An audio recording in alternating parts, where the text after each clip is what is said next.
suamiku dan saudara tiriku. Assalamualaikum warahmatullahi wabarakatuh. Apa kabar Bunda? Semoga Allah selalu memberikan kebahagiaan. Alhamdulillah, akhirnya aku menikah juga. Aku menikahi karyawan papaku. Dia adalah seorang laki-laki yang baik menurutku. Aku sangat suka padanya. Aku juga sangat mencintainya. Sejak pandangan pertama saat aku datang ke kantor ayahku, aku sudah mencintai laki-laki itu. Laki-laki itu bernama Mas Faisal. Mas Faisal menurutku adalah laki-laki yang perfect. Dia sangat tampan dan juga mempunyai karir yang bagus di kantor ayahku. Pekerjaannya sangat bagus, dia sangat cerdas dan teliti sekali dalam bekerja. Ayahku pun setuju jika aku dan Mas Faisal menikah. Akhirnya, setelah sekian lama aku dekat dengan Mas Faisal, kami memutuskan untuk menikah. Namun saat itu Mas Faisal belum suka padaku. Aku yakin setelah menikah kita bisa saling jatuh cinta. Aku berusaha meyakinkan Mas Faisal. Aku sangat percaya cinta bisa tumbuh setelah pernikahan. Namun tepat 1 hari setelah aku dan Mas Faisal menikah, aku memergoki Mas Faisal sedang berpelukan bersama Adira. Ya, Adira adalah saudari tiriku. Dia adalah anak dari ibu tiriku. Aku tak menyangka ternyata antara Mas Faisal dan Adira adalah mantan kekasih. Aku juga baru tahu kalau Adira dan Mas Faisal masih mencintai sampai saat itu. Mas Faisal pun dengan terang-terangan mengakui kalau dia masih sangat mencintai Adira. Bahkan sampai detik itu pun, Mas Faisal sama sekali belum mencintai aku. Aku berjanji pada Mas Faisal, aku akan membuatnya jatuh cinta padaku. Namun Mas Faisal sama sekali tak memberi kesempatan padaku. Dia malah sering bersama Adira, bahkan mereka terang-terangan menunjukkan kemesraan di depanku. Adira sengaja melakukan itu agar aku cemburu padanya.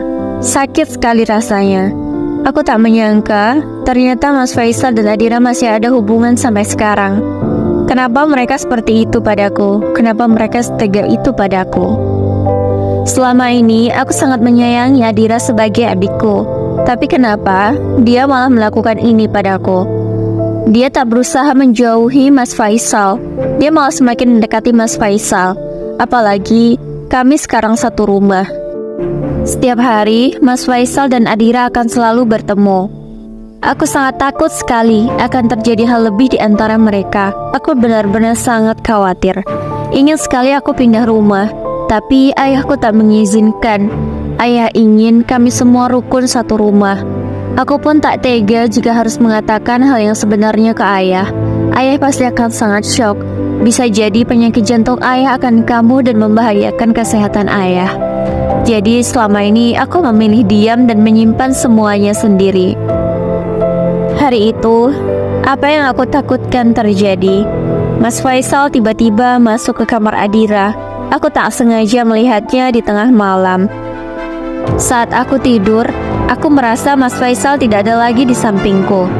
Aku lalu mengikuti Mas Faisal yang masih aku lihat. Dia baru keluar dari pintu kamar. Ternyata Mas Faisal menuju ke kamar Adira. Aku sangat khawatir sekali. Aku segera menyusul Mas Faisal. Aku sampai berlari agar tidak ketinggalan oleh Mas Faisal. Tapi Mas Faisal sudah keburu masuk ke kamar Adira. Aku khawatir akan terjadi sesuatu di antara mereka. Aku segera mengetuk pintu kamar Adira. Setelah pintu itu dibuka, aku sangat terkejut. Ternyata Mas Faisal tidak ada di kamar Adira. Aku mencari di setiap sudut, di lemari, di kamar mandi, di belakang gorden, semuanya tidak ada. Perasaan aku tadi melihat Mas Faisal masuk ke kamar Adira, tapi kenapa setelah aku cek tidak ada? Aku kebingungan, sebenarnya kemana Mas Faisal pergi? Aku segera kembali ke kamar dengan perasaan bingung. Apa mungkin tadi aku ngelindur, jadi aku salah lihat? Setelah sampai kamar, benar saja Mas Faisal sedang tidur di kasur. Aku bingung sekali. Apa mungkin tadi aku benar-benar ngelindur? Pikirku dalam hati. Aku segera menyusul Mas Faisal tidur. Aku tak berani membangunkannya. Aku takut dia marah. Hingga kebesokan paginya. Di saat sarapan kami semua kumpul. Adira berbicara sesuatu. Papa, tadi malam Kak Rina masuk ke kamarku. Dia mencari Mas Faisal. Kan aneh, Pak. Mas Faisal kan ada di kamarnya. Kenapa dia mencari ke kamarku? Aku jadi nggak enak loh, Pak, tinggal di sini. Aku merasa tertuduh dan merasa yang selalu dicurigai oleh Kak Rina. Dia berpikir kalau aku dan Mas Faisal ada hubungan sesuatu. Sampai-sampai tengah malam buta, dia membangunkan aku untuk mencurigai aku. Kan aku jadi nggak nyaman, Pak, tinggal di sini. Ucap Adira membuatku terkejut. Lalu ayahku memarahi aku. Papa kecewa sama kamu, Nak. Kenapa kamu mencurigai adikmu sendiri? Mana mungkin mereka ada hubungan? Kita ini keluarga, harusnya saling jujur dan mendukung hubungan kalian. Bukannya malah ada hubungan di antara suamimu dan Adira. Kamu jangan seuzon seperti itu dengan adikmu. Tidak boleh, itu tidak baik. Papa minta mulai hari ini kamu jangan curiga-curiga lagi pada Adira. Ngerti kamu, Nak? Ucap ayahku menegaskan apa yang menjadi tujuan dan maksudnya. Aku sangat kecewa lagi pada Adira. Kenapa dia berani berbohong seperti itu? Kan memang ada hubungan di antara mereka. Mereka pun sudah terang-terangan mengakui padaku. Aku kecewa sekali. Aku harus mencari cara untuk membuktikan kalau memang ada sesuatu di antara mereka. Malam itu, aku berusaha untuk tidak tertidur. Aku harus terjaga sampai ada pergerakan dari Mas Faisal. Benar saja, tepat jam 2 malam, karena aku sempat melihat HP waktu itu, Mas Faisal keluar dari kamar. Untungnya pintu tidak ditutup lagi oleh Mas Faisal. Jadi aku tidak perlu membuka pintu itu dan menimbulkan suara. Aku mengintip Mas Faisal dari balik pintu. Aku perhatikan kemana arah dia pergi. Benar saja, dia menuju ke kamar Adira. Aku memperhatikan Mas Faisal sampai dia benar-benar masuk ke dalam kamar Adira. Aku segera menghubungi ayah agar ayah tahu apa yang terjadi malam ini. Ayah cepat deh ke kamar Adira. Ada sesuatu di sana. Cepat ayah ke sana ya. Please ayah. Ada apa sih, Nak? Tengah malam kamu menelpon ayah suruh masuk ke kamar Adira. Udah deh ayah. Cepat ayah masuk ke kamar Adira. Ada sesuatu yang penting. Cepat ayah, kataku pada ayahku. Aku mendengar ayah membuka pintu kamarnya, karena kamar ayah dan aku bersebelahan. Aku bisa melihat ayah yang sedang lewat di depan kamarku. Aku lalu memanggil ayah dengan suara pelan. Ayah, kita lihat bareng-bareng ya apa yang terjadi di kamar Adira. Sebenarnya ada apa sih, Nak? Kenapa malam-malam gini kamu menyuruh ayah datang ke kamar Adira? Kita jangan ganggu dia, nanti dia nggak nyaman di rumah kita, kata ayah. Ayah harus tahu hal yang sebenarnya ya. Aku tidak mau di rumah ini terjadi sesuatu yang tidak baik, kataku lagi pada ayah. Aku pun terpikir sesuatu. Kamar Adira ada balkonnya. Bisa saja Mas Faisal kabur lewat balkon. Aku menyuruh ayah untuk memanggil security dan memantau dari balkon. Akhirnya ayah menelpon security dan menyuruhnya memantau dari balkon. Karena biasanya dini hari security akan tertidur.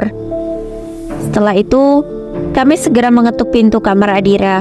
Lama sekali dibukanya.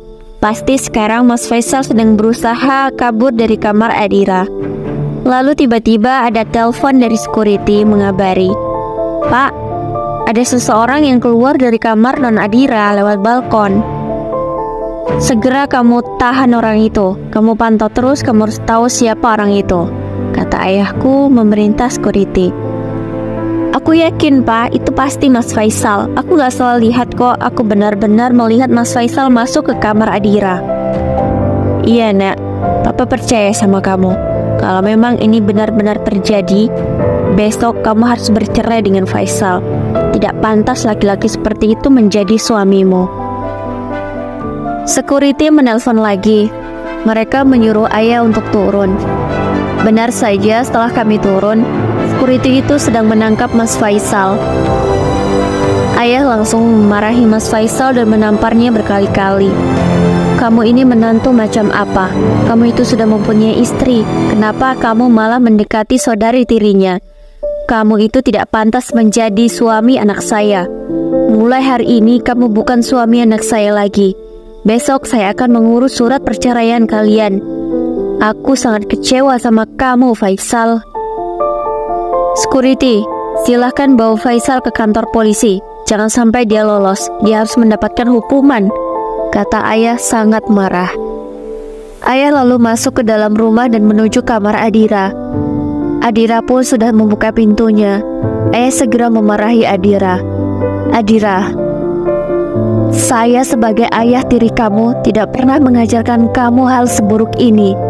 Kenapa kamu melakukan hal sekeji ini pada kakakmu sendiri? Mulai hari ini, kamu bukan anak saya lagi. Ibumu tetap istriku, sedangkan kamu, silahkan kamu keluar dari rumah ini. Aku tidak sudi memiliki anak tiri sepertimu.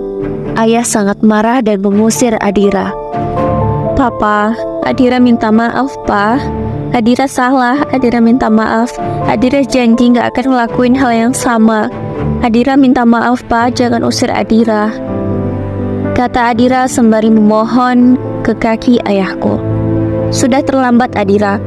Kamu seharusnya bisa berpikir dulu kalau apa yang kamu lakukan itu sebuah kesalahan besar.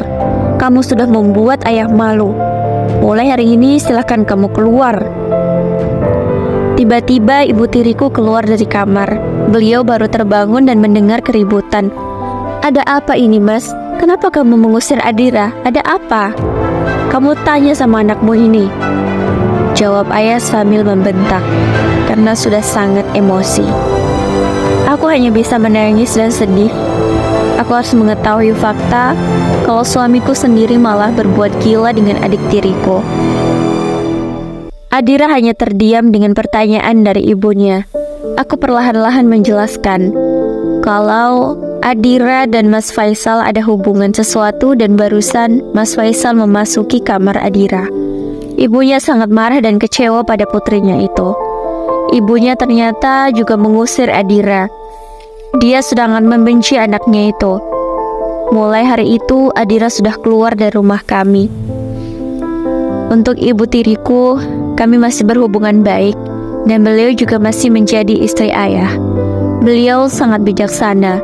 Beliau sangat menyayangi Adira, tapi beliau ingin memberi hukuman pada Adira supaya dia sadar.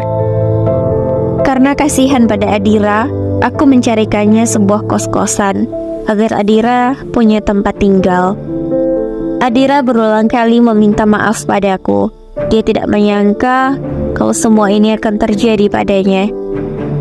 Dia berjanji padaku akan tidak mengulangi masalah yang sama. Aku hanya bisa berkata pada Adira, cobalah kamu berpikir. Jika ingin melakukan sesuatu, pikir-pikir berkali-kali. Jangan sampai kejadian ini terulang lagi, kataku pada Adira. Dia hanya bisa menangis, lalu aku pergi meninggalkan dia. Setelah beberapa kali sidang, akhirnya aku dan Mas Faisal resmi bercerai. Umur pernikahanku dan Mas Faisal belum sampai 1 bulan. Tapi tak apa, lebih baik semuanya sebelum terlambat. Aku juga belum sama sekali disentuh oleh Mas Faisal. Mungkin ini adalah jalan yang terbaik untuk rumah tanggaku, daripada aku semakin tersakiti oleh kelakuan Mas Faisal. Demikian kisahku. Terima kasih yang sudah menonton. Semoga kalian selalu diberikan kesehatan. Jangan lupa subscribe ya. Wassalamualaikum warahmatullahi wabarakatuh.